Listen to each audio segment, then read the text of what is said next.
నమస్తే రవి సార్. నమస్తే లక్ష్మి. సార్, కృష్ణ జన్మభూమి కేసుకు సంబంధించి ఏదైతే అలహాబాద్ హైకోర్టు ఇచ్చిన తీర్పుపై స్టే ఇస్తూ సుప్రీంకోర్టు కీలక నిర్ణయం తీసుకుంది. అసలు ఈ కేసులో ఇరు పక్షాలకు ఉన్న అభ్యంతరాలు ఏంటి సార్ వాదనలు? అంటే ఇరు పక్షాలకి ఏం అభ్యంతరం లేదు. ఇటువైపు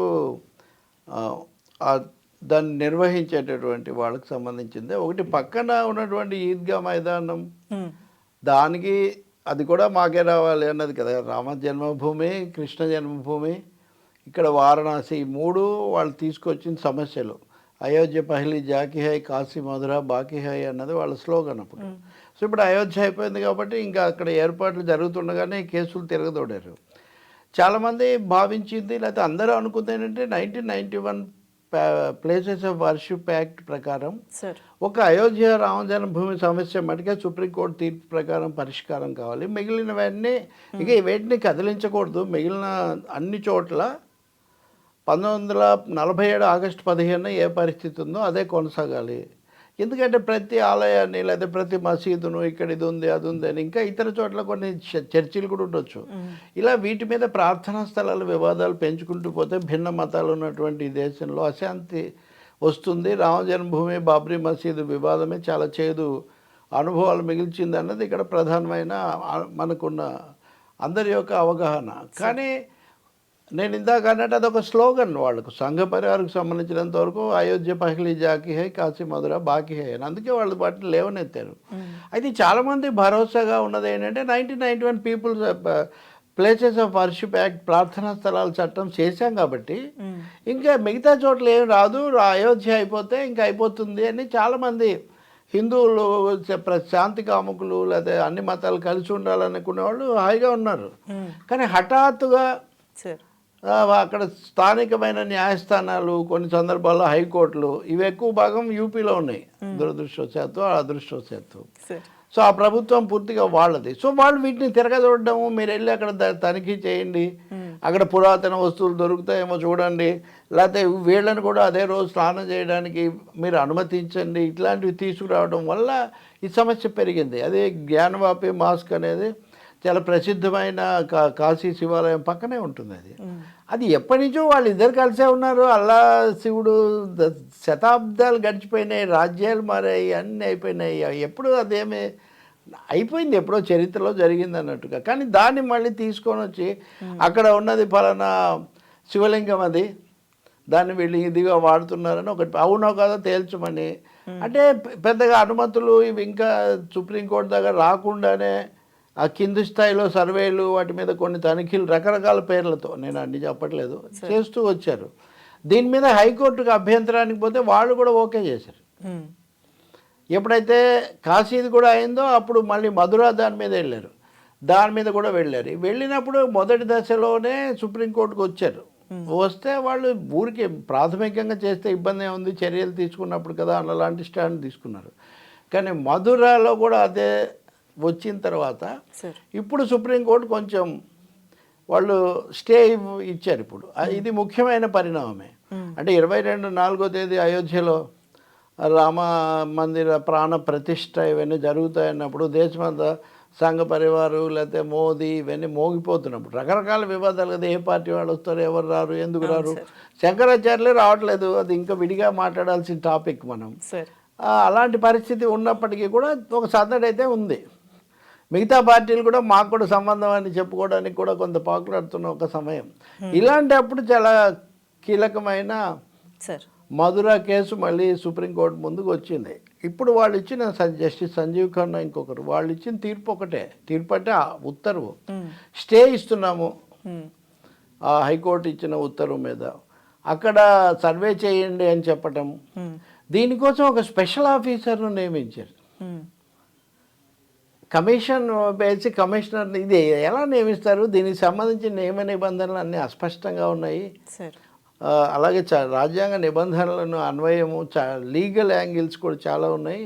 కాబట్టి మేము దీని మీద స్టే విధిస్తున్నామన్నారు. అంటే ఒక విధంగా చెప్పాలంటే ఇంకా మధురలో కృష్ణ జన్మస్థాన్ ఆ పక్కన సాగే దీని మీద రెండు మతాలు లేదా రెండు ప్రార్థనా స్థలాల మధ్య వివాదం తగ్గించే ఒక ప్రయత్నం అవుతుంది. దీనివల్ల వాళ్ళు కొంతకాలం ఆగాలి. అయితే సుప్రీంకోర్టు ఇంకొక చిన్న ట్విస్ట్ ఉంది దీంట్లో.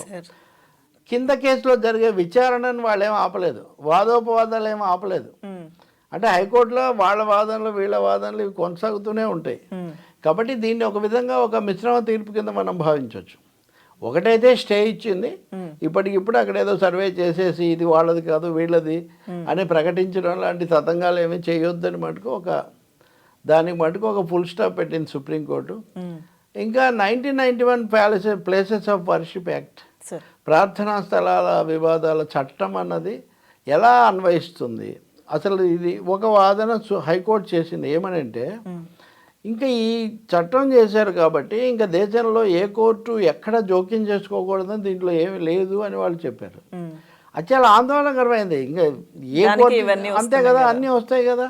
కాబట్టి సుప్రీంకోర్టు మళ్ళీ ఏదో ఒకటి పునరుద్ఘాటించాల్సిన, రీఇటరేట్ చేయాల్సిన ఒక అవసరం ఇక్కడ ఏర్పడుతుంది. అది ఏం జరుగుతుందో మరి మనం తదుపరి వీళ్ళు జనవరికి కేసు వాయిదా వేశారు. అప్పటి నుంచి జరిగే విచారణ క్రమం ఎలా ఉంటుందో మనం చూడాల్సి ఉంటుంది. ఇప్పటికైతే ఒకటి అన్ని చోట్ల ఒకేసారి అన్ని వివాదాలు రగిలే పరిస్థితిని అయితే సుప్రీంకోర్టు ఇచ్చిన స్టే వల్ల కొంతకాలం ఆపడానికి అవకాశం ఏర్పడుతుంది. అది స్వాగతించదగిన విషయం.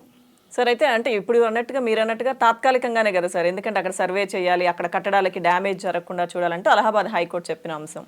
సో పిటిషన్లేమో అక్కడ 13 ఎకరాలకు పైగా ఉన్న స్థలంలో ఉన్న హిందూ ఆలయాల ఆనవాళ్ళు ఉన్నాయి, వాటిని కూల్చారు. ఇక్కడ ఇది ఒక పెద్ద లాజిక్ ఉంది. ఇప్పుడు అయోధ్య ఉందనుకోండి సార్, అయోధ్యలో ఏది మూలము ఈ చర్చ చాలా జరిగింది. మొట్టమొదట ఈ హిందూ సంస్థలు అంటే ముఖ్యంగా హిందూ సంస్థలు కదా, హిందుత్వ సంస్థలు, సంఘ పరివార్ వీళ్ళ వాదన ఏమిటి అంటే ఇక్కడ మా గుడి ఉండేది లేదా జన్మస్థానం ఇదే, దీనికి సంబంధించి ఆధారాలు చాలా ఉన్నాయి అన్నారు వాళ్ళు. వెతికితే కావ్యాల్లో ఏం ఆధారాలు లేవు, రామాయణంలో ఆధారం లేదు. సో ప్రాచీన కావ్యాల్లో ప్రాచీన ఆధారాలు దొరకవని తెలుసుకున్న తర్వాత ఇక్కడ భూమిలో తవ్వకాలు చేయాలని ఒక కొత్త ఆర్గ్యుమెంట్ తెచ్చారు వాళ్ళు. సో భూమిలో తవ్వకాలు చేస్తే మీరు ఎక్కడ తవ్వినా కానీ ఏదో ఒక వస్తువు లోతుకు పోయిన కొద్దీ అది ఏ కాలంలో అయిందో లేదో తెలియని అంశం. అందులో భారతదేశం హిందూ మతం ప్రధానంగా ఉన్న చాలా ఎక్కువగా ఉన్న దేశం.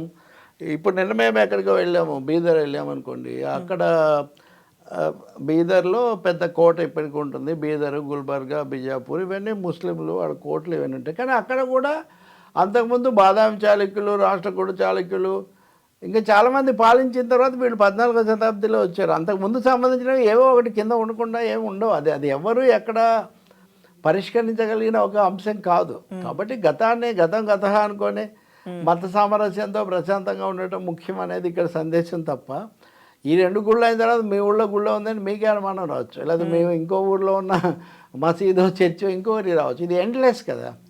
కాబట్టి ఇది ఉండకూడదు అన్నది. మొన్ననే గాంధీ గారి గురించి నేను మీకు చెప్పినట్టుగా సుప్రీంకోర్టు చీఫ్ జస్టిస్ గుజరాత్లో ద్వారకేశ్వర ఆలయానికి వెళ్ళి అక్కడ ధ్వజ పతాకం, ధ్వజం అంటారు కదా, ప్రతి ఆలయానికి ఒక ధ్వజం ఉంటుంది. ఈ ధ్వజం అనేది నాకు న్యాయ ధ్వజంలాగా కనబడుతుంది. మహాత్మా గాంధీ గారు ఇలాగే దేశమంతా తిరిగి గుళ్ళన్ని తిరిగి చేశారంటే అప్పుడు ఆయన వ్యాసం రాశాడు. ఆయన గుళ్ళని ఒక్క దేవాలయం తిరగలేదు గాంధీ, అన్ని మతాల ప్రార్థనలు ఆయన చేస్తూ వచ్చారు. ధ్వజం అనే దానికి చాలా చాలా కోణాలు ఉంటాయి అని వాళ్ళు చెప్పారు. అది అయిన తర్వాత బీజేపీ ప్రధాన కార్యదర్శి ఒక ఆయన అధికార ప్రతినిధి, ఆయన పేరు సుధాంశునో ఏదో ఉంది, ఆయన ఒకటి అన్నారు, కాంగ్రెస్ పార్టీ ఇక్కడికి ఎందుకు రావట్లేదు, కాంగ్రెస్ కమ్యూనిస్టులు గాంధీ బతికినంతకాలం రఘుపతి రాఘవ రాజారాం అని ప్రార్థన చేస్తూనే బతికాడని. అప్పుడు అన్నా నేను రఘుపతి రాఘవ రాజారాంతో పాటు ఈశ్వరాల్లో తేరేనామన్నాడు గాంధీజీ. కాబట్టి సెకండ్ పార్ట్ కూడా మనం గుర్తుపెట్టుకుంటే అప్పుడు ఇంకేమీ ఈ దేశంలో సమస్య ఏమీ లేదు. కృష్ణుడు ఆ మైదానము, ఈశ్వరుడు పక్కన అల్లా, వాళ్ళు చక్కగానే శతాబ్దాల తరబడి వాళ్ళు కలిసి ఉన్నారు. కాబట్టి ఏ పేరున నిలిచిన దేవుడు ఒక్కడైనాదో పాట రాసినట్టుగా. అందుకనే సుప్రీంకోర్టు ఎక్కడి దాకా తీసుకుపోతుందో మనం చూడాలి. ప్రశాంతత, మత సామరస్యం కాపాడుకోవాలి. సార్ ఇంకొన్ని దగ్గర అయితే అనవసరంగా విద్వేషాలు ఎక్కువయ్యే అవకాశం ఉంటుంది, పైగా కోర్టుల సమయం కూడా కొంత వృధా అవుతుంది ఇటువంటి పిటిషన్ల వల్లనే ఒక వాదన ఉంది సార్. ఇలా అంటే మీరు అన్నట్టుగా ఎండ్లెస్ కదా సార్, ఇలా జరుగుతూ ఉంటే అంతే కదండి. ప్రతిదానికి ఒక ఇది పెట్టుకొని అక్కడి నుంచే మనం తీసుకోవాలి. ముగింపు ఎక్కడ ఉంటుంది, దానికి ముందెవరు చరిత్ర ఈరోజు పుట్టలేదు, ఈరోజు ముగియడం లేదు. అటువంటప్పుడు హేతుబద్ధమైన ప్రయోజనకరమైన మానవీయమైన అంశాల మీద, అభివృద్ధి మీద, ఉపాధి మీద, వీటి మీద ఫోకస్ పెట్టే బదులు ఇంకా ఇంకా వెనక్కి వెళ్ళి ఇంకా లోతుకు తవ్వుదాం, ఇంకా లోతుకు తవ్వుదామంటే అది కిందకి వెళ్ళిపోతాం, పైకి రాము కదా. తవ్వే కొద్దీ మనం కిందకి వెళ్తూ ఉంటాం. తవ్వాల్సిందే. దేనికి తవ్వాలి? ఒక ఉజ్వల భవిష్యత్తుకు పునాదులు వేసుకోవడం కోసం మనం పునాదులు తవ్వాలి, అంతేగాని ఇంకోటి కాదు. చూద్దాం, 1991 ప్రార్థనా స్థలాల చట్టం అనే దాన్ని సుప్రీంకోర్టు ఖచ్చితంగా నిర్వచించి నిర్దిష్టమైన ఆదేశాలు ఇస్తే ఈ సమస్యలు చాలా వరకు పరిష్కారం అవుతాయి. అవ్వాలని దాని రాముడు, కృష్ణుడు, ఈశ్వరుడు కూడా అనుకూలంగా ఉంటారని ఆశిద్దాం. Thank you sir.